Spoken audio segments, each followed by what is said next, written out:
And we are back covering the most hearted pens of 2023 at CodePen.io. Last time we covered Jackie Zen's pet store landing page, really cool. This time we're going to be covering LukyVJ's glowing dropdown. So let's get into it. The pen features this cool kind of hover selection menu dropdown. When you click on one of the items, it will place it into the top spot. This pen doesn't have any sort of form submission, but the cool thing is that this is not your default HTML form element. It's not a select form element. It's a custom div, right? So this pen was built using a custom form selection, right? A little bit of JavaScript, a little bit of CSS in the form of Sass and HTML, but that's about it. Just using divs. So if we look here again, this is an accessible version, same animation, but when we click here, when we do the focus, we could see the outline. Whereas here, when we click, there's no outline on the elements. And then here, this is one where using a CSS media property, we removed the stylings and the animations. No, I guess no motion sickness, if you will. So let's get into a bit of the code. So as I said, when we look at this, if we just look at the HTML, just from the pen itself, right, we have just a main element that contains everything on the page. We have some headers, default, accessible, motion reduced, and then we have these divs called select. Not doing a great job highlighting here, but you could see this, right? We have the button that acts as the main title. So if you see here, components, then we have the three elements inside that are the selection options, artboard, pages, and templates. In terms of the JavaScript, again, very straightforward. All we're doing here is we are adding some styles once the content has finally loaded. This is in order to perform this kind of the smooth height change animation for the selection options items. So if you see they start, there's no, they're invisible and then they load in. That's done here, as well as by calculating what the height, the end height should be. That's how that's performed, to avoid that tricky situation where you used height 100% and then it's snapping. It's not actually having a smooth transition because for whatever reason, CSS needs a manual starting point, so a height of 0, and then it needs a manual ending point or a hard value rather than the calculated value of 100%, where CSS does that based on the browser's information. Here, we're using JavaScript to provide that calculated endpoint value while still using the relative heights. So these items, this is what they would be. We're not manually setting those heights. These are the calculated heights that they are. Each individual item, we just add it up and then place it on its container for the final endpoint of the animation.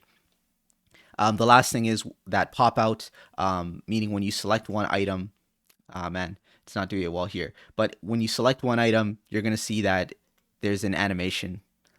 I'll show you on mine because it's, for whatever reason, that this continues to jump back up to the top, so we're not able to get a full experience. But yeah, outside of that, that's about it. For the JavaScript, now the CSS, there's a lot there, and I'm going to get into it more when I cover how I rebuilt it myself. So let's do that now.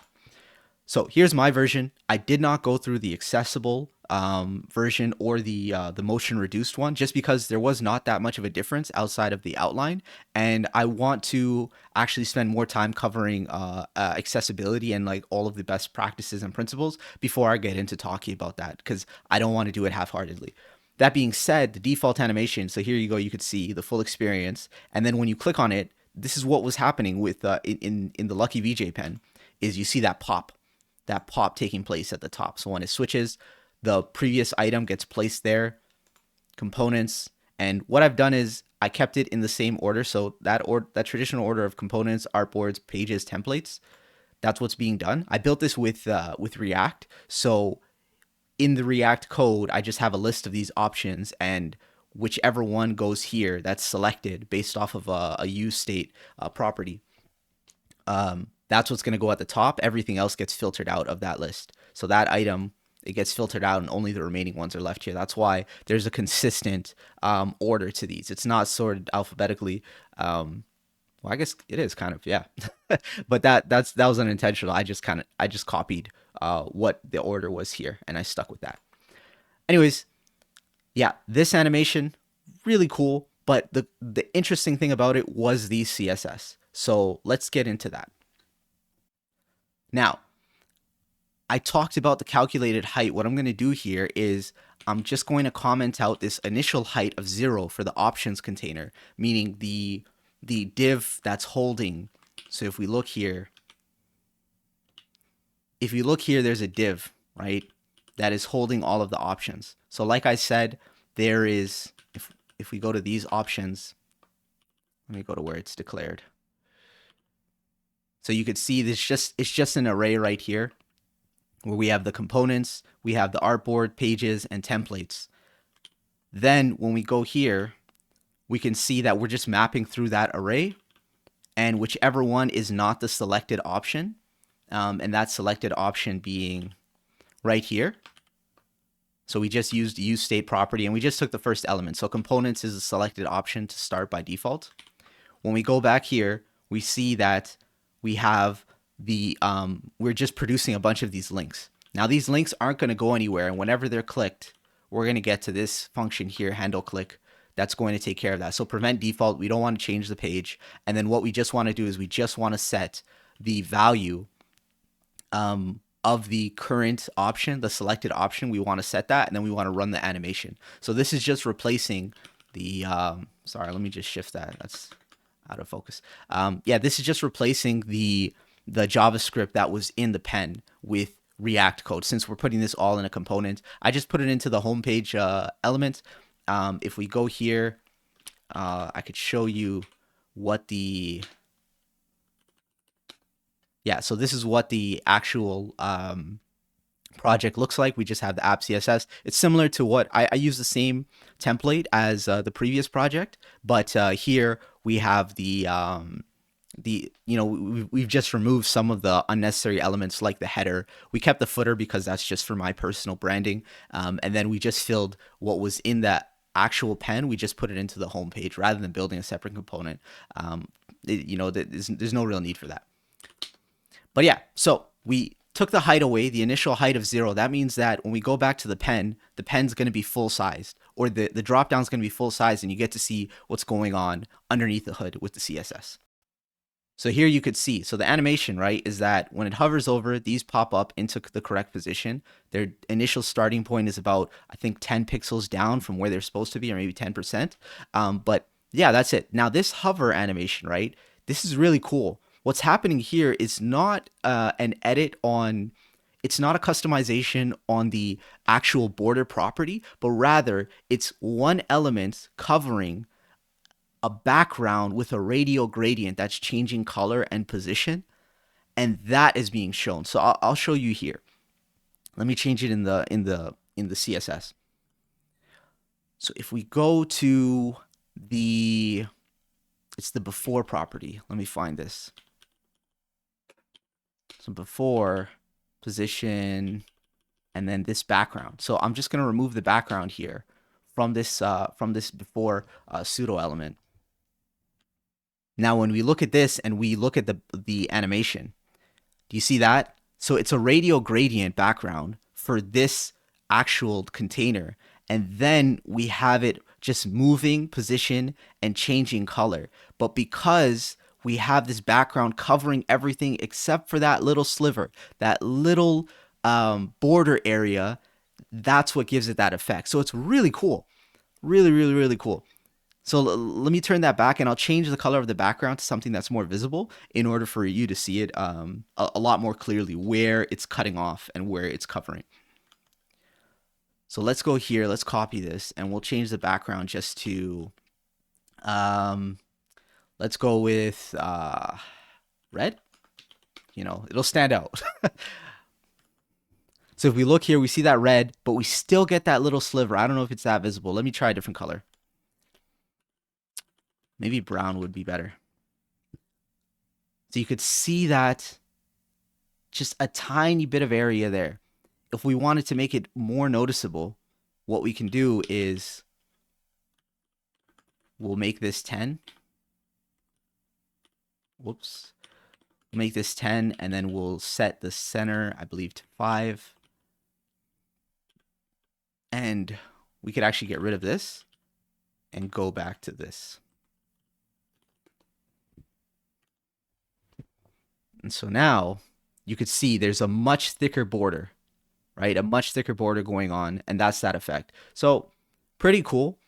In terms of practicality of this, I have to look into the best practices and rules for accessibility, because this was built using because this was built using non-default HTML elements. It's a lot more difficult for web readers to actually parse what information it needs to take for someone that has some accessibility issues.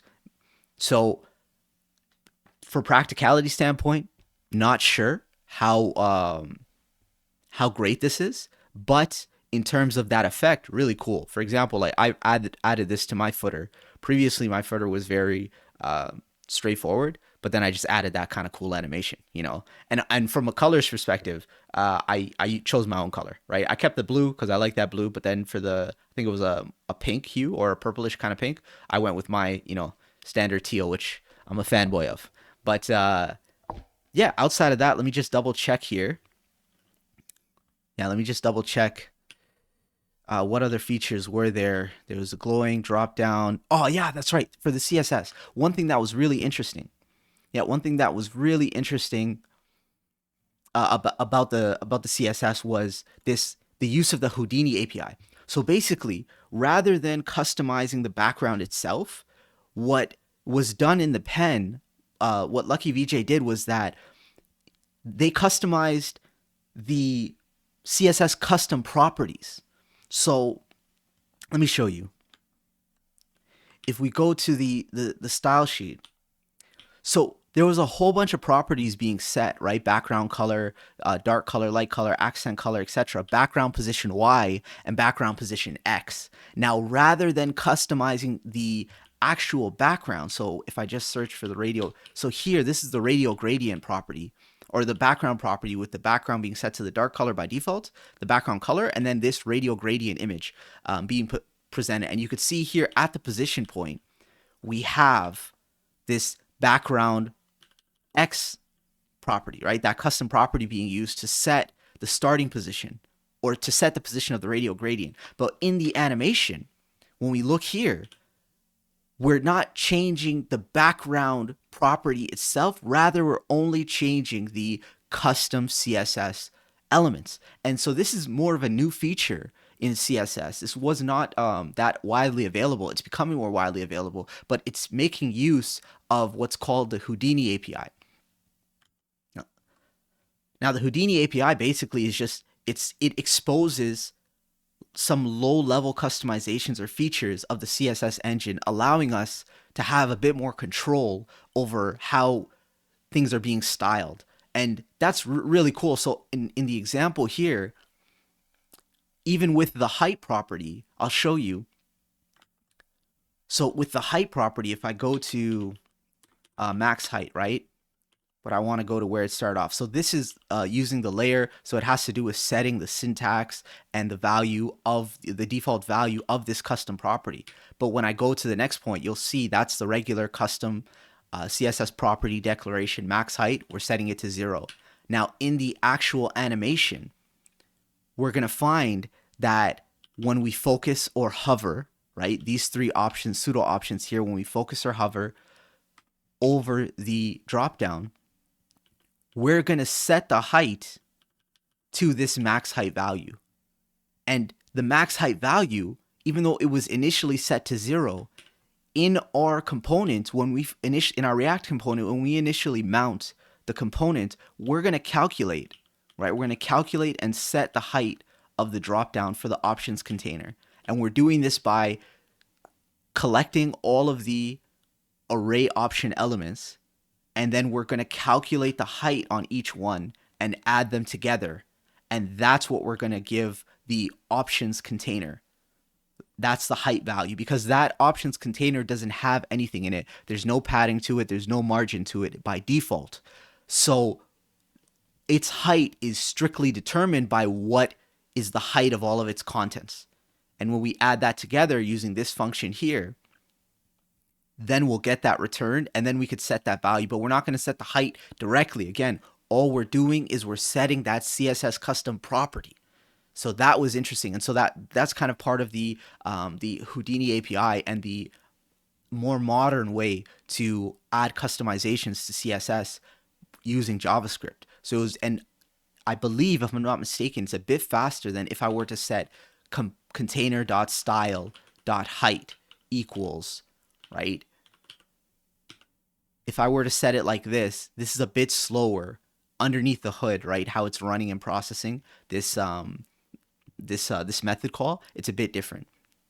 And actually, it wouldn't be like that. It would be container.height, right, equals max height.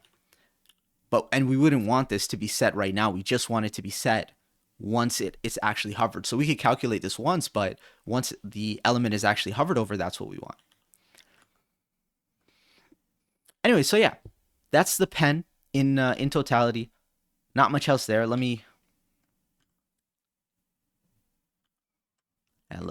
just set this back to what it was supposed to be. So I believe it was at, let me go to my last change.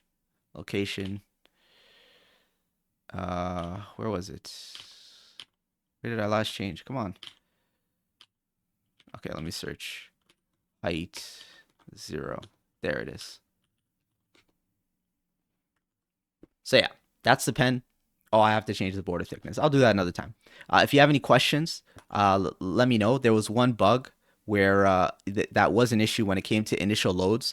The height calculation was a bit off. So I found out that in order to do that height calculation after all of the fonts have been loaded, so the difference in the font, so the height was initially being calculated when the React component was rendered for the first time.